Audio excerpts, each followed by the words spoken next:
This is the Feonase queen size metal bed frame. I just finished building this. It ships to you in a flat box. It's about probably like a 40, 50 pound box. And it does have a tremendous amount of pieces. It seemed a little overwhelming at first to build it because it was so many different parts, but it's all one Allen wrench. So they give you the tool to screw it together.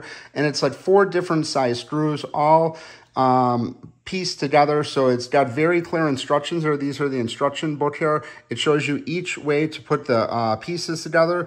And if you follow the instructions, it's very easy to put together.